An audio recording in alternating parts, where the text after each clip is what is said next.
जय सीताराम। भगवत प्रेमी मोर प्रिय श्रोताबंधु मानकु आजिर ही प्रसंग रे पुणी थरे स्वागत। आजिर विषय वस्तु रखा जाऊछु क्रिया और पदार्थ रे विशेषता सब कौन रही। देखंतु श्रोताबंधु माने क्रिया और पदार्थ सहित आमे सर्वदा रही परिया नाही, केतेबेले हेले भी रही परिया नाही एवं सेगुड़िक भी आम साथी सर्वदा रही परिबे नाही। एहार कारण हैला क्रिया और पदार्थ रे निरंतर परिवर्तन हेउछि, किंतु आम ठारे अर्थात आम भितर जो परमात्मा शक्ति रही आत्मा रही सेही आत्मा रे केतेबेले हेले परिवर्तन हेउ नाही।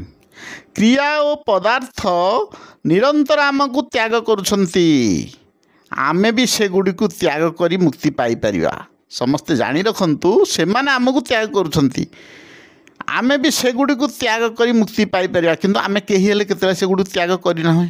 तेणु आमे मुक्ति पाइबा किपरि, आमे शांति अनुभव करिया किपरि। तेणु सेगुड़ी को त्याग करी मुक्ति पाई परिबा, परम शांति मध्य लाभ करि परिबा।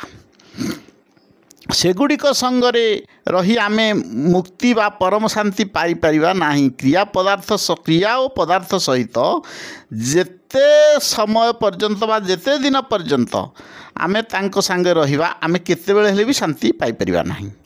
कारण सेगुड़िक संगरे रहिबा हमर स्वभाव नुहे कि आम संगरे रहिबा सेगुड़िकर मध्य स्वभाव नुहे। तेणु क्रिया और पदार्थ को अन्य मानक सेवारे विनियोग करिदेबा सबुठारु उचित। अन्य मानक सेवारे सेगुड़ी को विनियोग करिबा आमर कौनसी महानता नुहे, बरं यह होची वास्तविकता अर्थात सत्यता। वास्तविकता सहज भावे हुए अर्थात सेथिरे परिश्रम किंबा अभिमान हुए नाही। किंतु आमे जेतेबेले अवास्तव बाटरे पड़ी जाउछे सेतेबेले कोन होची आम पाखरे सेतेबेले परिश्रम आ अभिमान मध्य सृष्टि होची।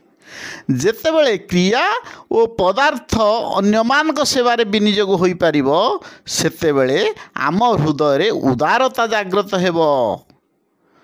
तेणु दर्शक श्रोता बंधु मानकु कहि रखुछु आमे दृष्टि देवा उचित जे उदारता हेउछि कोन ना आमर स्वरूप। तेणु उदारता केंति आमर स्वरूप ना उदारता एक गुण एवं ताहा निजर स्वरूप मध्य। आम पाखरे जेते पदार्थ रहू सब रही अन्य मानक सेवारे सेगुड़िक सब लगी जा दरकार। यही भाव जदि आमे रखिबा से सबको जदि अन्य मानक सेवारे लगेई दबा सेतेबेले उदारता आमर एक गुण हो कि रही जो आम पाखरे। आम पाखरे थिबा पदार्थ गुड़िक आमर नुहे एपरि बुझी से सबको जदि अन्य सेवारे लगा जाए तेबे एही उदारता हेउछि आमर एक स्वरूप। कारण यह द्वारा पदार्थर संबंध विच्छेद हो जाए एवं आमर प्रकृत निजर जो स्वरूप रही से यथावत रही थाए। तेणु उदारता पाई धन व्यय करिवार किंबा कौनसी परिश्रम करिवार आवश्यकता न थाए। केवल सुखी प्राणी को देखी प्रसन्न हेबा एवं दुखी प्राणी को देखी करुणार हृदय जात हेबा आवश्यक पड़ुछि। हृदय करुणा जात हेबा द्वारा आमे कौन जानिबा दरकार ना से सुखी हेउ। सुखी को देखी एपरि भाव जागृत हेबा उचित जे समस्ते सुखी हो जातु एवं दुखी को देखी एपरि भाविबा उचित जे संसार रे केही हेले दुखी न रहंतु। तेणु साधना पथरे भगवान भोग और संग्रह को मुख्य बाधा बोली कहिसंती। कहीं ना सुखी प्राणी को देखी प्रसन्न हेबा फल भोग भोगिबार इच्छा नाश हो जाए।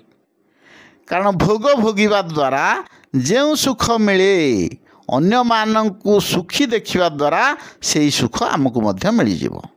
फल भोग भोगिबार आवश्यकता केतेबेले हेले रहिबो नाही। दुखी प्राणी को देखी दुखी हेबा द्वारा वस्तु संग्रह करिवार इच्छा नाश हो जाए। कारण निज दुख दूर करने उद्देश्य आमे जो वस्तु गुड़ी को संग्रह करुथिले ओ व्यय करुथिले से सबू स्वतः अन्य प्राणी को दुख दूर करिबारे व्यय हो जिबा दरकार। जेपरी निज उपर यदि कौन विपत्ति आसूची आमे ताहाकु दूर करने चेष्टा करुचे ସେହିପରି ଅନ୍ୟ ପ୍ରାଣୀଙ୍କ ଦୁଃଖ ଦେଖି ନିଜ ଶକ୍ତି ଅନୁସାରେ ସେମାନଙ୍କ ଦୁଃଖ ଦୂର କରିବା ପାଇଁ ଚେଷ୍ଟା କରିବା ଦରକାର। ତେଣୁ ପ୍ରସନ୍ନତା ଓ କରୁଣାରେ ଏକ ଅଦ୍ଭୁତ ରସ ରହିଅଛି। ତେଣୁ ଅନ୍ୟ ପାଇଁ ପ୍ରସନ୍ନତା ଆଉ ଦୟା ଦେଖାଇବା ଆ ଭିତରେ ଏକ ଅଦ୍ଭୁତ ରହସ୍ୟ ରହିଛି। ସେହି ରସ କ୍ରିୟା ଓ ପଦାର୍ଥରୁ ସମ୍ବନ୍ଧ ବିଚ୍ଛେଦ କରାଇ କ'ଣ କରେ ନା ପରମାତ୍ମ ସ୍ୱରୂପ ନିତ୍ୟ ରସ ସହିତ ଜୀବକୁ ଅଭିନ୍ନ କରାଇ ଦିଏ। ତେଣୁ ଏଥିରେ କ'ଣ ହୁଏ ନା ଜୀବକୁ ମୁକ୍ତି ମିଳିବାର ମାର୍ଗ ଧୀରେ ଧୀରେ ମିଳିଯାଏ। ତେଣୁ କ୍ରିୟା ଓ ପଦାର୍ଥର ବିଶେଷତା ବର୍ତ୍ତମାନ ଆମେ ସବୁ ବୁଝିଗଲେ। ପୁଣି ଆମେ ଆସିବୁ ଆପଣମାନଙ୍କ ପାଖକୁ ଆଗାମୀ ପ୍ରସଙ୍ଗରେ। ଜୟ ସୀତାରାମ।